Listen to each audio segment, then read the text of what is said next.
Aqueles homens, indo para Emaús, estavam entristecidos, porque estavam aprisionados naquilo que eles viam, e talvez fechados para aquilo que Deus gostaria que eles experimentassem.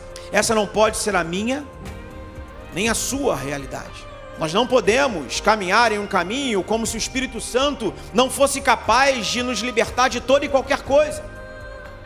Não podemos continuar aprisionados e dando testemunha de coisas que estão para fora, mas precisamos começar a testemunhar de maravilhas que o Senhor tem feito na minha e na sua vida. Há de chegar o tempo em que nós abriremos as nossas bocas e diremos: o Senhor me libertou de todos os vícios, o Senhor me curou, o Senhor tem me sustentado. E não apenas de coisas que nós vemos acontecer fora.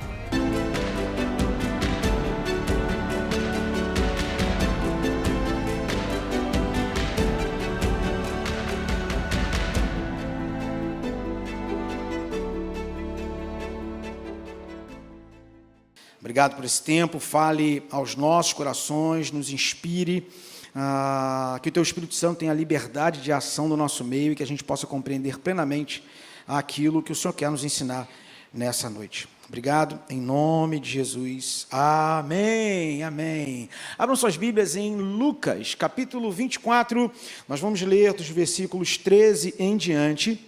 Essa mensagem de hoje, ela já teve um spoiler no culto da juventude. Eu já iniciei ali, já tratei de alguns temas sobre ela na segunda-feira. Não era uma mensagem para segunda-feira, uma mensagem para hoje, mas ela se tornou uma mensagem para segunda-feira também, mediante algumas coisas que aconteceram, que eu compartilhei com a juventude nesse dia. Então, aqueles jovens que não vieram não vão ficar sabendo que eu compartilhei, infelizmente, porque eu não compartilharei aqui nesse momento. Mas é uma mensagem que eu espero poder abençoar também os irmãos, como com certeza abençoou a vida daqueles jovens e adolescentes que lá estiveram. Diz assim a palavra do Senhor, a partir do versículo 13, uma passagem muito conhecida dos irmãos. Eu vou ler na versão da Nova Tradução da Linguagem de hoje, e os irmãos podem acompanhar comigo ou pelas suas próprias versões. Diz assim a palavra do Senhor: naquele mesmo dia, 2 dos seguidores de Jesus estavam indo para um povoado chamado Emaús, que fica mais ou menos 10 quilômetros de Jerusalém. Eles estavam conversando a respeito de tudo o que havia acontecido. Enquanto conversavam e discutiam, o próprio Jesus chegou perto e começou a caminhar com eles. Mas alguma coisa não deixou que eles o reconhecessem. Então Jesus perguntou: o que vocês estão conversando pelo caminho? Eles pararam com um jeito triste e um deles, chamado Cleopas, disse: será que você é o único morador de Jerusalém que não sabe o que está acontecendo lá nesses últimos dias?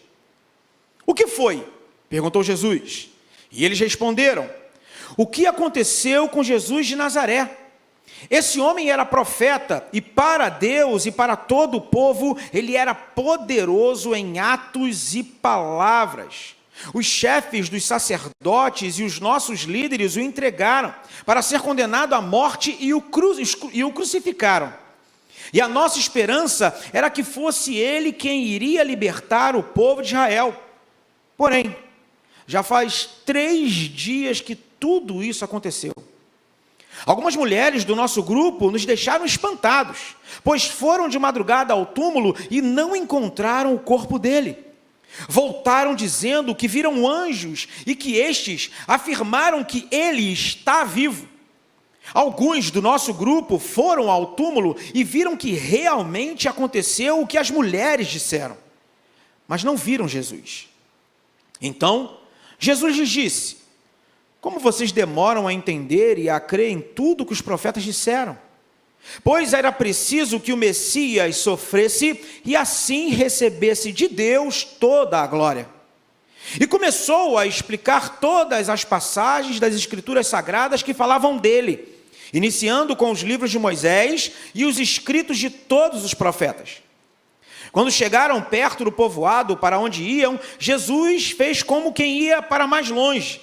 Mas eles insistiram com ele para que ficasse, dizendo: fique conosco, porque já é tarde, e a noite vem chegando. Então, Jesus entrou para ficar com os dois, sentou-se à mesa com eles, pegou o pão e deu graças a Deus. Depois partiu o pão e deu a eles. Aí os olhos deles foram abertos e eles reconheceram Jesus, mas ele desapareceu. Então, eles disseram um para o outro: não parecia que o nosso coração queimava dentro do peito quando ele nos falava na estrada e nos explicava sobre as Escrituras Sagradas? Finalizo aqui. Esse texto é um texto maravilhoso. É um texto que com certeza vocês já ouviram muitas histórias dele. E automaticamente, quando nós nos aproximamos desse texto, a primeira coisa que nos salta aos olhos é o movimento de ida desses dois discípulos para suas casas, para Emaús. E é claro que essa ida para Emaús, ela vem repleta de emoção, ela vem repleta de sentimentos. Eles voltavam de Jerusalém para Emaús com muitas coisas passando por suas cabeças. Eram discípulos que acompanhavam a Jesus Cristo, mas eram discípulos que estavam indo para Emaús com o coração entristecido, com muitas dúvidas. Era uma viagem de 10 quilômetros, uma viagem longa para o período da época, para aquele momento, para aquele local. E eu fico pensando quantas vezes esses homens fizeram o percurso de ida e de volta de Emaús para Jerusalém para acompanhar Jesus um dia após o outro. Talvez em alguns dias eles ficaram em Jerusalém, em alguns dias talvez eles voltaram para Emaús, e esse é um trajeto que talvez eles tenham feito de várias maneiras, em vários dias.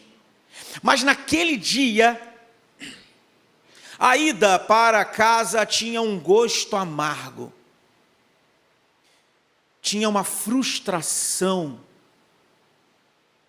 tinha uma tristeza. Jesus não havia ressurreto. Aqueles homens voltavam, iam para Emaús com o coração entristecido, porque a sua esperança havia morrido. Talvez a viagem diferente de qualquer viagem que eles um dia fizeram. Aqueles homens não eram mais os homens de outros dias. Eu não sei você, mas eu já voltei para casa frustrado por muitas vezes.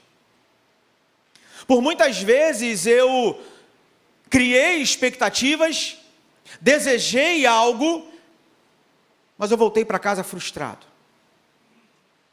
Quantas vezes eu, vindo à igreja cheio de expectativa, desejoso que o Senhor falasse comigo, e eu voltei para casa frustrado.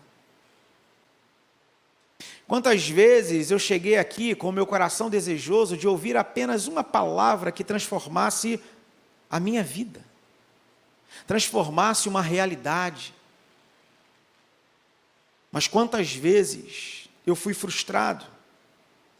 Quantas vezes você também enfrentou essa situação? Quantas vezes desejoso de ouvir uma voz, de encontrar um direcionamento, e ter encontrado a frustração na volta para casa? Esses homens, depois de tanto tempo acompanhando Jesus, a Bíblia não diz por quanto tempo eles acompanharam Jesus, mas diz que eles eram discípulos. Então, eram pessoas que já acompanhavam Jesus há um tempo, eram pessoas que já vivenciavam a fé em Cristo durante um tempo, mas naquele dia, eles voltaram frustrados. Eu já voltei frustrado para casa porque a conversão de quem eu amo não aconteceu. Eu já voltei frustrado para casa porque a cura que era tão esperada não chegou. Eu já voltei frustrado para casa sem saber o que talvez tivesse para comer em casa. Talvez essa seja a sua história. Talvez essa seja a minha história e talvez a história de muita gente que um dia foi frustrado em suas expectativas. E a tristeza não passou. Aqueles homens faziam caminho de volta com o coração quebrado. Mas eles são alcançados por Jesus. Do versículo 15 ao 24, acontece um momento em que Jesus os encontra pelo caminho e pergunta para eles o que aconteceu. E a tristeza que eu afirmo que eles estavam sentindo está na palavra.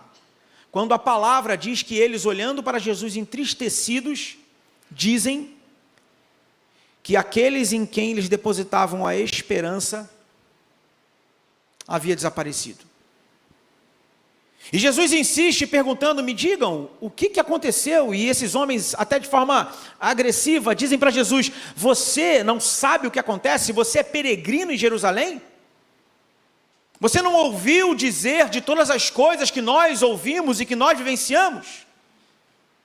Então eles relatam as coisas que Jesus haviam feito. No versículo 19 diz, aconteceu que esse homem era profeta, para Deus e para todo o povo, ele era poderoso em atos e em palavras. Eles deram um relato de todas as coisas que haviam acontecido e deram testemunho das coisas que eles haviam escutado, como por exemplo o caso das mulheres que foram ao túmulo e voltado. Eles ouviram sobre muita coisa. Mas o versículo 21, ele me dá uma compreensão exata por que aqueles homens estavam frustrados. O versículo 21 me dá uma noção exata do porquê eles estavam vivenciando aquelas coisas daquele jeito. Diz o versículo 21 o seguinte, e a nossa esperança era de que ele fosse aquele que iria libertar o povo de Israel. Aqui está o grande mistério. O grande mistério desses dois homens que voltavam para casas entristecidos era que eles haviam depositado a esperança na ressurreição do Cristo para que ele viesse libertar o povo politicamente.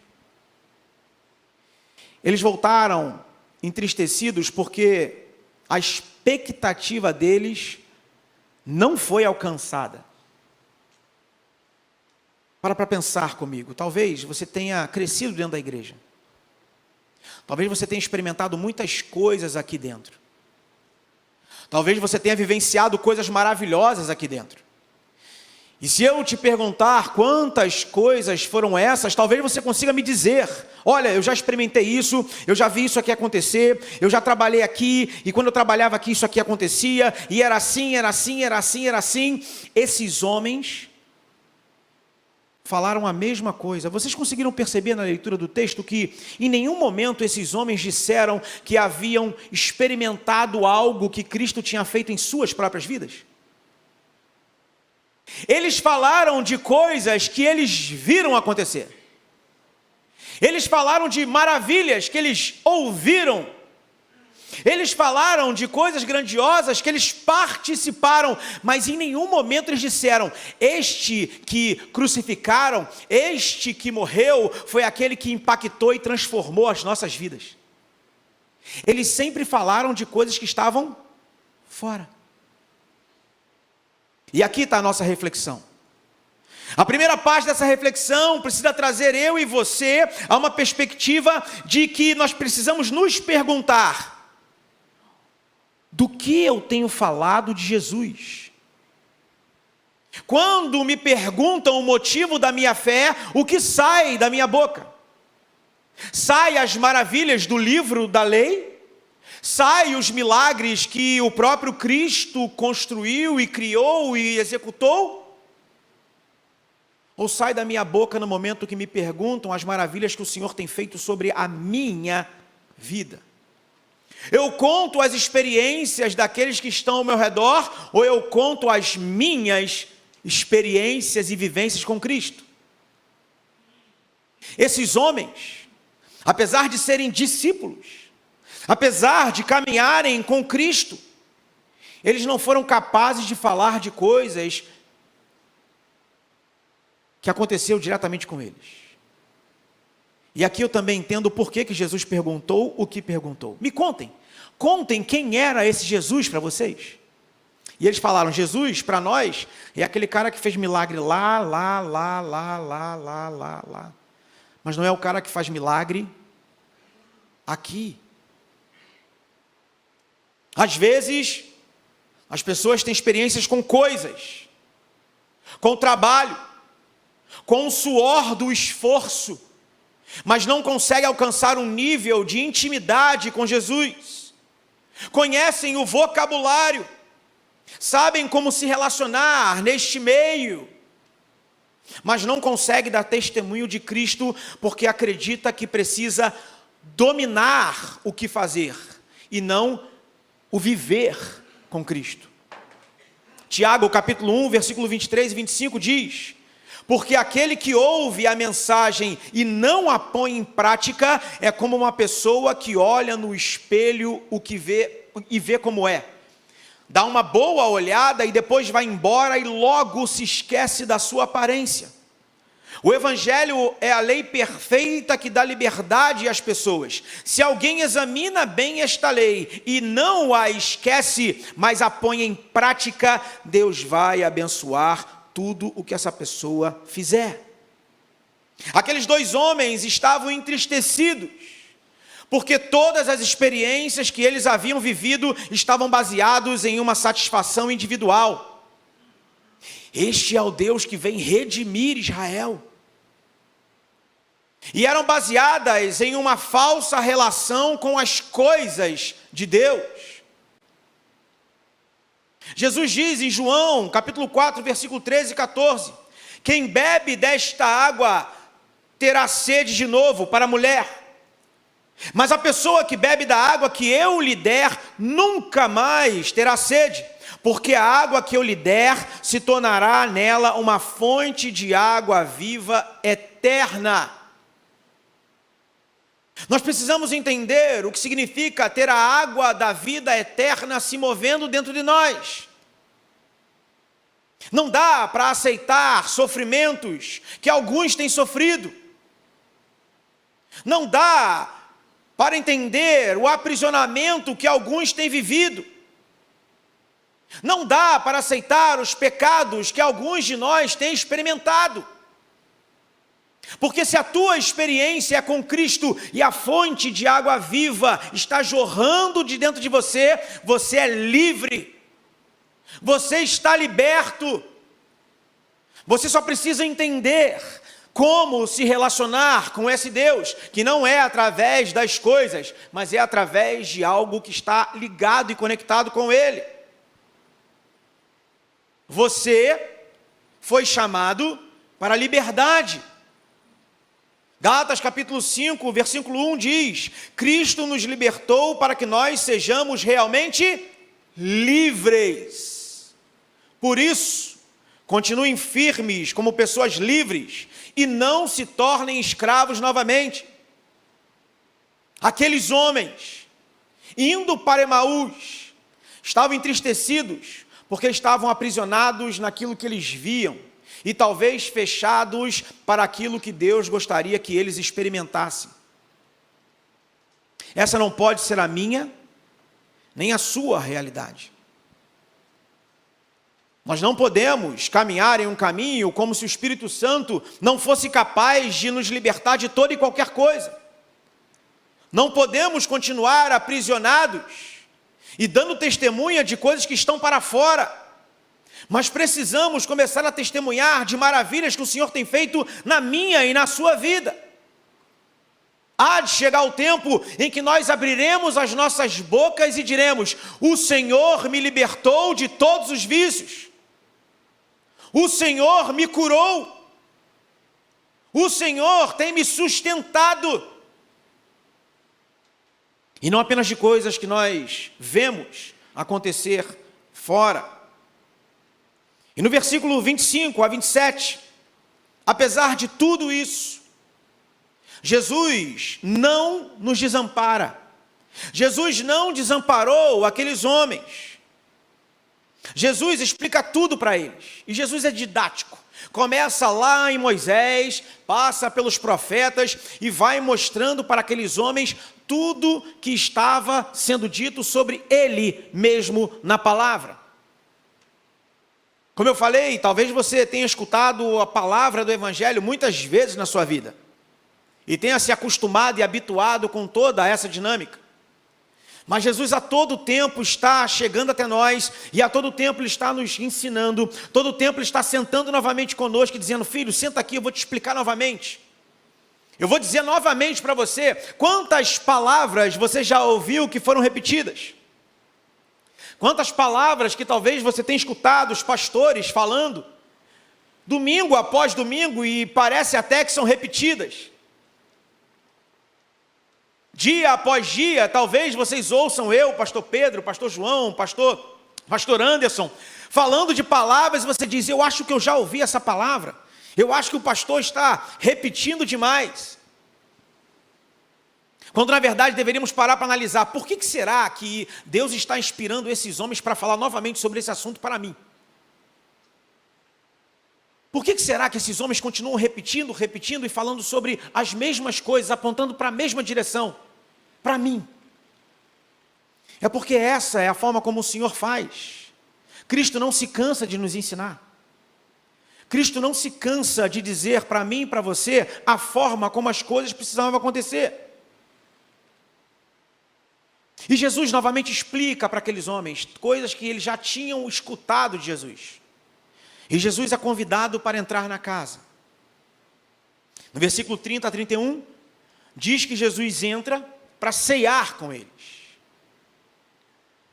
E no partir do pão, e eu imagino como foi esse partir do pão, Jesus pegando o pão, levantando e partindo o pão daquele jeito que ele partia, diz o texto que os olhos daqueles homens se abriram. A ceia, ela tem um significado. Significa comunhão. A ceia tem um significado de comunhão.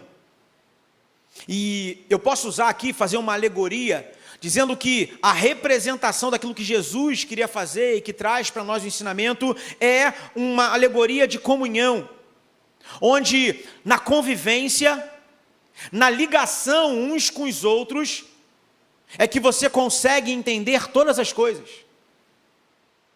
Quando você está em comunhão, é que os seus olhos se abrem. É quando você está em comunhão que os significados vão chegando.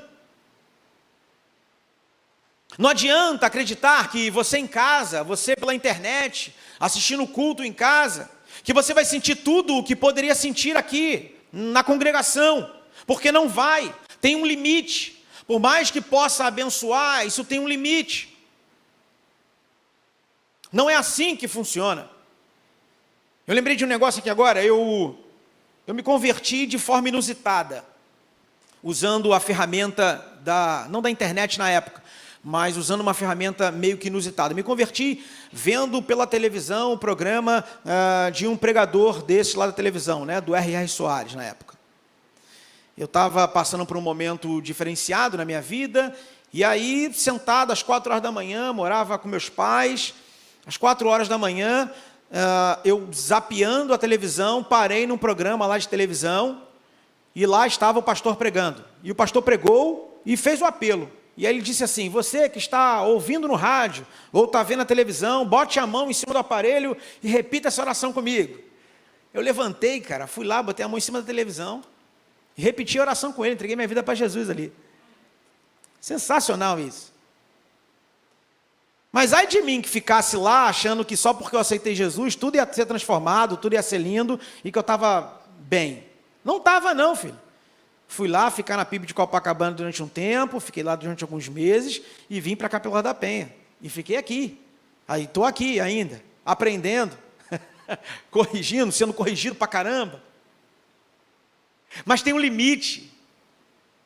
Não adianta você achar que só porque você participa aqui da internet, está aqui de vez em quando, que é suficiente. Não é. Você precisa entender o que significa estar em comunhão. Você precisa entender o que é fazer parte de um movimento. A ceia tem esse significado. Aqueles homens tinham, após tudo que eles haviam experimentado, eles estavam prontos para fazer o caminho de volta. Os homens foram para Emaús entristecidos. E a partir do momento em que os seus olhos se abrem, eles estão prontos para fazer o caminho de volta. Mas eles não fazem o caminho de volta como de um jeito normal. Eles fazem o caminho de volta agora com uma experiência com Cristo. Eles não voltam com a experiência dos outros. Eles voltam com seus olhos abertos. Eles voltam com o seu coração queimando. Eles voltam batendo no peito e dizendo: agora nós vamos lá contar as histórias que Cristo fez na nossa vida. Há sempre um caminho de volta. Há sempre um caminho de volta. E você precisa entender o caminho que você está percorrendo nesse momento. Vou repetir. Você precisa entender o caminho que você está percorrendo neste momento. Se é o caminho de ida para Emaús, ou se é o caminho de volta. Um deles é repleto de frustração e de tristeza, com a igreja, com pessoas, com líderes, seja lá o que for. O outro, o caminho de volta, é repleto de significado, é repleto de comunhão, é repleto de visão, é repleto de experiência e é repleto de testemunho. Aqueles homens já haviam sentido algo diferente já no caminho de ida, mas ainda não estavam prontos para decidir. Diz o texto mais à frente que eles sentiam o coração queimar enquanto Jesus falava. Talvez você já tenha escutado muitas coisas que tenha feito teu coração queimar, arder, mas que talvez você não estivesse pronto para tomar algumas decisões. Aqueles homens passaram por isso. Eles precisavam de um lugar de acolhimento.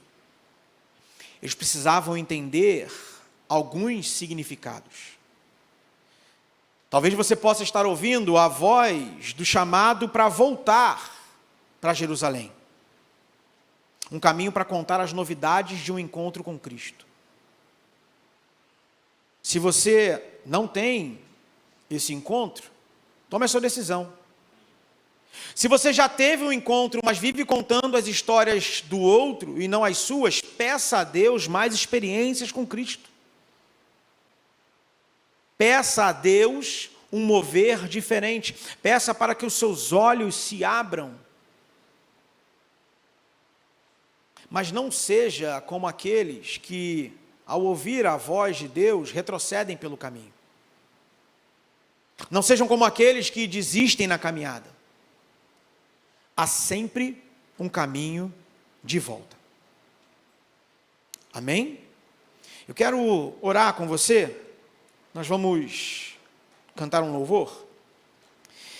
Mas eu não vou hoje pedir para você ficar de pé. Eu não vou pedir para você levantar as mãos. Eu vou só pedir para que você faça uma oração ao Senhor. Eu não sei qual o caminho que você está percorrendo. Eu não sei se é o caminho da frustração, da tristeza, ou se é o caminho da alegria, de algo para contar. Seja qual for o caminho, tome a decisão necessária para ele. Se for no caminho de ida para Emaús, tome a decisão de pedir a Deus um significado novo. Se você já está fazendo o caminho de volta, faça esse caminho de volta com alegria, porque diz o texto que eles voltaram rapidamente para contar aos apóstolos todas as maravilhas que eles experimentaram com Cristo, porque eu acredito que o significado do queimar o peito, né, arder o peito, o significado se tornou muito maior quando os seus olhos se abriram, porque eles viram o Cristo ressurreto. E diz o texto que só depois que eles viram é que Jesus desapareceu. E mais lá na frente, quando eles chegaram aos apóstolos, Jesus apareceu novamente, cara. As maravilhas que o Senhor quer derramar sobre a tua vida não tem fim. Não estão limitadas a um tempo. Não estão limitadas a um momento, a algo específico e pequeno que você tem experimentado. Jesus, Ele quer ressignificar, Ele quer se apresentar, Ele quer te dar uma experiência nova todos os dias. É uma fonte de água viva a jorrar. Basta você caminhar na direção disso todos os dias. Então eu não vou pedir para que você levante a mão nem nada, mas eu quero que você faça uma oração aí no seu lugar. Enquanto nós estamos louvando, você vai fazer a sua oração. A sua oração pedindo a Deus: Pai, se eu estou no caminho de Emaús, me ajuda a sair desse lugar, me bota em comunhão contigo para que eu ressignifique tudo isso e eu volte para Jerusalém cantando e declarando o meu amor por ti. Faça sua oração. E se você já está no caminho de volta, ore para que Deus te dê cada vez mais oportunidade de você experimentar coisas cada vez mais maravilhosas diante dele. Ore enquanto nós estaremos aqui louvando.